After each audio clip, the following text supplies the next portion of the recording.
Hey, this is a business concept that has been plaguing a lot of entrepreneurs and business owners. I know because I ran this company called Vodian. I took it from zero to $30 million, and that journey from point A to point B took me 17 years. So that's 17 years worth of business lessons and experiences that I want to tell you about. In today's video, we want to cover a concept known as overcomplicating things, making things more complex than they need to be. And this is something that happens to all entrepreneurs, all business owners. Because the longer we are into something, the more we start looking at it through our lenses and not through the lenses of someone else. That's a problem in itself because most other people, other than ourselves, most other people from an external point of view, when they're looking into the business, have a lens that's totally different from ours. They don't have the experiences, the history, the background, the skills, the expertise that we have, and they don't understand why we do certain things. So as business owners, the more we get better and better, and the more we spend more and more time in our businesses, the more we have to actively try to simplify things. And that is the concept that we're going to cover today. So check it out. Today we're going to talk about simplify. The best business example that I can think about this, the best business that has done this tremendously well, is a business that's very dear to my heart. It's a business known as Lotus. On the left over here is Colin Chapman, and he's the founder of the automobile brand known as Lotus. Lotus is a brand that's really dear to me because I actually had two of their cars before. One was a Lotus Elise 111R, and after a while, I got myself a Lotus Exige 380, and those were absolutely fantastic cars. Lotus has this philosophy. Colin Chapman has this philosophy. Briefly said or summarized, it means to simplify and then add lightness. In the world of cars, we see a lot of cars getting like all kinds of technological advances put into them. With Lotus, they went the other way. They went the way of simplifying because they knew exactly who their target audience was. They knew exactly the kind of cars that their target audience were looking at. They wanted fast, responsive cars that were an absolute joy to drive. They weren't looking at cars for the family people. They weren't looking at cars for people that just needed to get from point A to point B. They wanted cars that really gave people a driver's experience. And the cars that they had absolutely nailed it. The cool thing about it was that they did not add complexity to it. In fact, the reverse is true. They actually removed complexity, and that is actually more difficult than it sounds.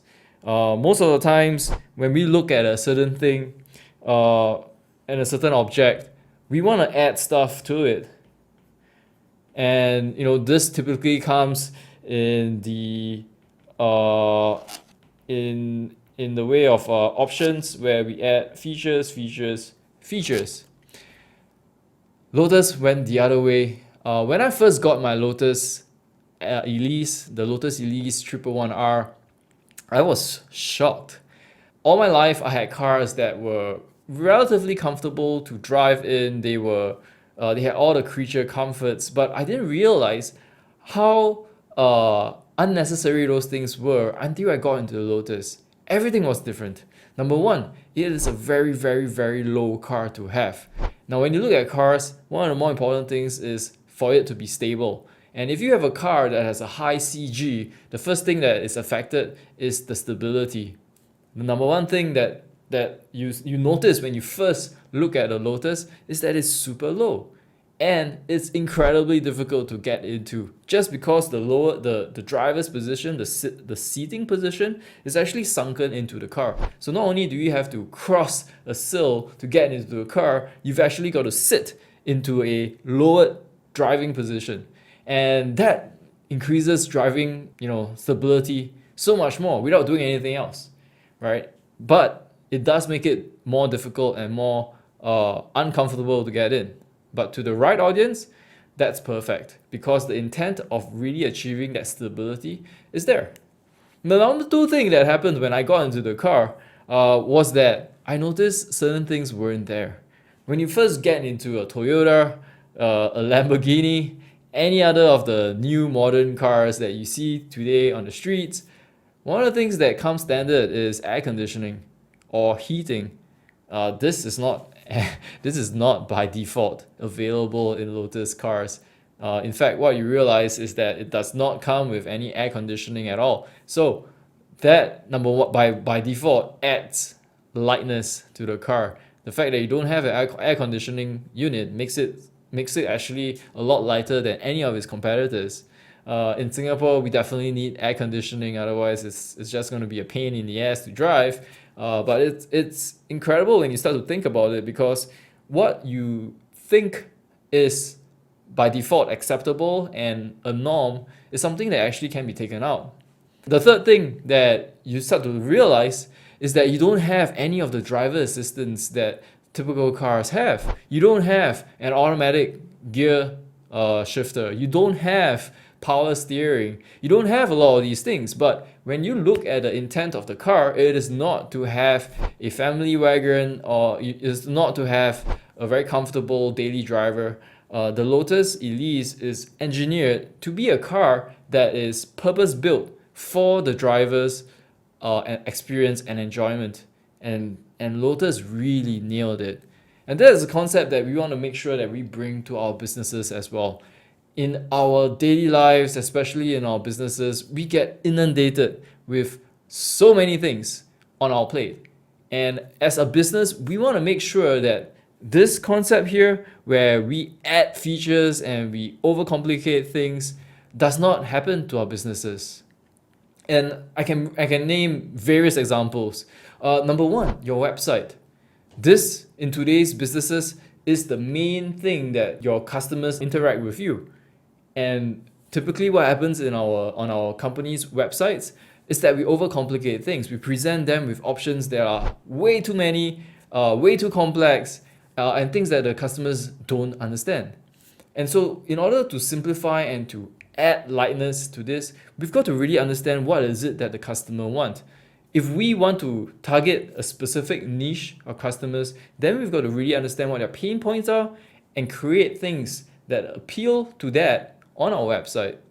To give you an example, if you are selling jeans and you want to specifically target customers from the age of 20 to 35 who are male, then your languaging and options that are on the website need to reflect that. If your website has options 1, 2, 3, 4, 5 all the way to 10, appealing to all ranges of people, all kinds of audiences, then that's not something that necessarily will appeal to the guy who's like 28 coming to your website and wondering if this is something that appeals and can fulfill the needs that he has.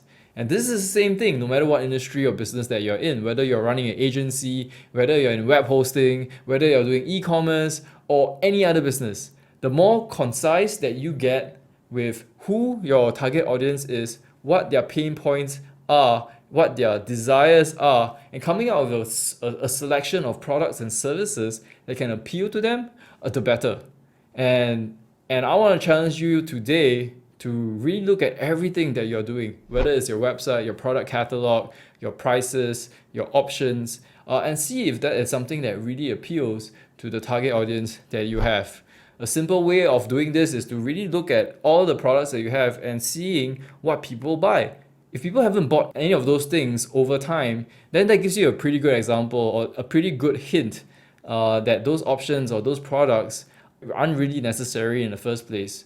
Maybe it's a lot better if you remove it. And this is a concept that consumer psychology really apparent in consumer psychology is known analysis paralysis. If you present an overcomplicated or an array of too many options to a customer, they suffer from paralysis because there's just too many things to analyze. And so if you remove things and just present them with 2 or 3 options, it makes things a lot easier for them to decide on which one they should go for. So I want to challenge you to do that with your business, whether it's your website, your product catalog, your pricing, whatever it is that you're offering to your customers or your prospects, and simplify it. Cut out all the noise, cut out everything that isn't necessary, and see if you can simplify it. Remember, add lightness to what you're doing. Remember what Colin Chapman said. Hopefully you're inspired by what the Lotus brand did with their cars. If you guys like this, if this is something that resonates with you, let me know, right? Let me know what you're going to do with your business. Let me know if you've thought about something that you want to start changing in your business, and leave a comment down below. Remember to like, share it with someone else that can appreciate this, and hit subscribe so you'll be notified whenever I put out a new video. Take care guys, and I'll see you in the next one.